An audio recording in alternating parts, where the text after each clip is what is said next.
రాష్ట్రాలకు హక్కు ఉన్నది. జనాభా ప్రాతిపదికన ఇతర ప్రాతిపదికన ప్లానింగ్ కమిషన్ రికమెండేషన్స్ ప్రకారం ఆయా రాష్ట్రాలకు కేంద్ర ప్రభుత్వం నిధులను విడుదల చేస్తుంది.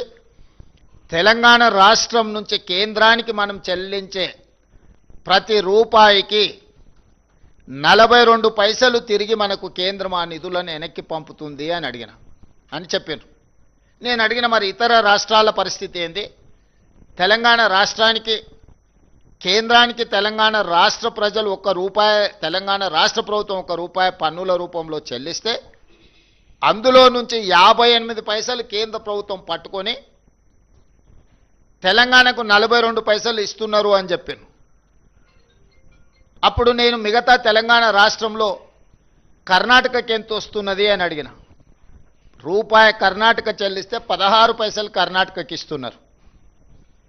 తమిళనాడుకి ఎంత ఇస్తున్నారు అని అంటే ₹1 చెల్లిస్తే తమిళనాడుకి 26 పైసలు ఇస్తున్నారు.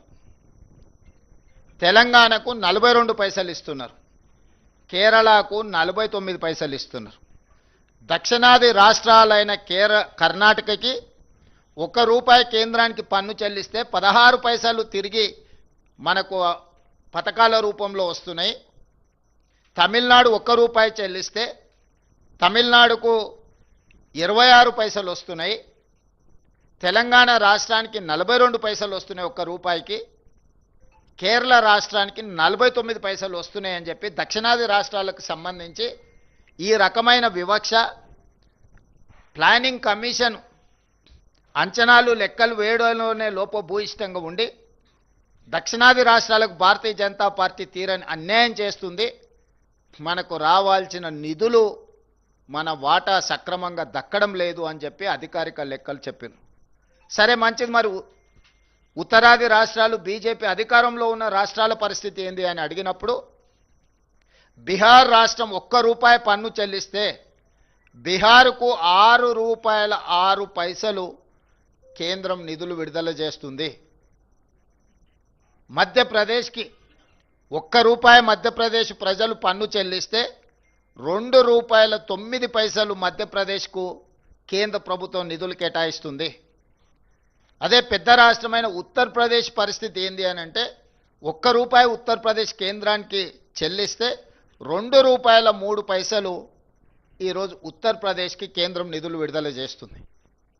మరి ఇప్పుడు నేను కేంద్రం నుంచి వచ్చి కేంద్రం మీకు ఇన్ని లక్షల కోట్లు ఇస్తుంది అని చెప్పినప్పుడు నేను స్పష్టంగా బండి సంజయ్ గారిని, కిషన్ రెడ్డి గారిని, ఇతర రాష్ట్రాల నుంచి వచ్చిన వాళ్లకు ఎట్లాగూ మన పట్ల మన రాష్ట్రం పట్ల ప్రేమ లేదు, వాళ్ళు మన వాళ్ళు కాదు, వాళ్ళు మనకు నిధులు ఇవ్వరు, కేంద్ర మంత్రిగా పనిచేస్తున్న కిషన్ రెడ్డి గారిని, బండి సంజయ్ గారిని నేను అడుగుతున్నా, దక్షిణాది రాష్ట్రాలకు కర్ణాటక, తమిళనాడు, కేరళతో పాటు తెలంగాణకు తీరని అన్యాయం జరుగుతున్నప్పుడు మిగతా 3 రాష్ట్రాలను పక్కన పెట్టని తెలంగాణ రాష్ట్రం ₹1 చెల్లిస్తే 42 పైసలు మాత్రమే మనకు వస్తున్నప్పుడు ఏ రోజైనా మోడీ గారిని కానీ, కేంద్ర ప్రభుత్వాన్ని కానీ, ప్లానింగ్ కమిషన్ను కానీ, నీతి ఆయోగ్ను కానీ మా పట్ల వివక్ష ఉన్నది, మాకు రావాల్సిన నిధులు రావడం లేదు, ఇంకొక పక్కన బీహార్కు ₹6.06,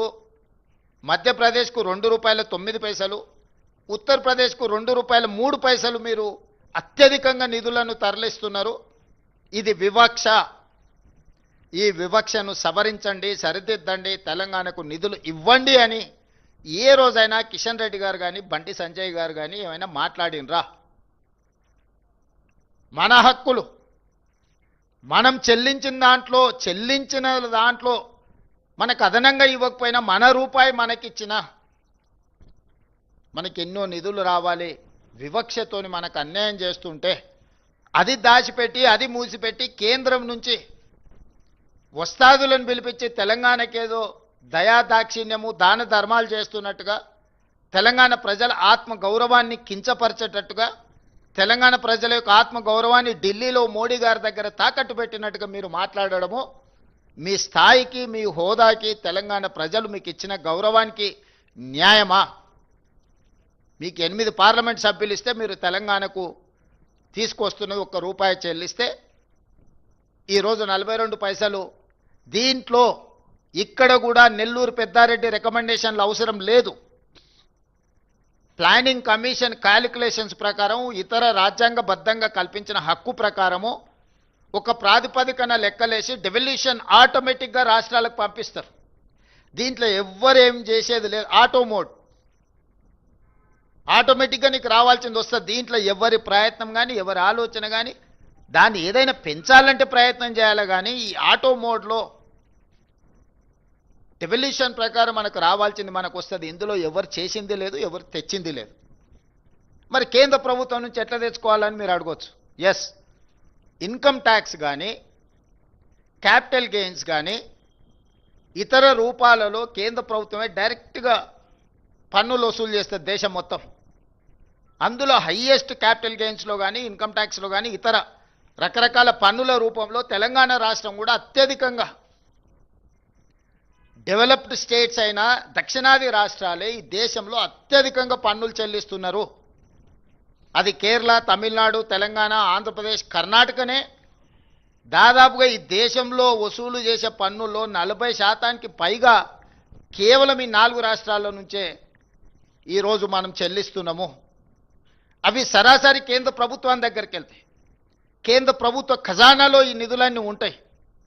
ఈ ఖజానాను మన దగ్గర వసూలు చేసిన ఇతర పన్నులు కేంద్ర వాటాలు పెట్టి కేంద్రము జాతీయ ప్రాజెక్టులుగా లేకపోతే కొన్ని ప్రాజెక్టులను కేంద్ర ప్రభుత్వమే అడాప్ట్ చేసుకొని లేకపోతే స్పెషల్ ప్యాకేజెస్ ఇతర రాష్ట్రాలకు ఇస్తుంటారు. కొన్ని రాష్ట్రాలకు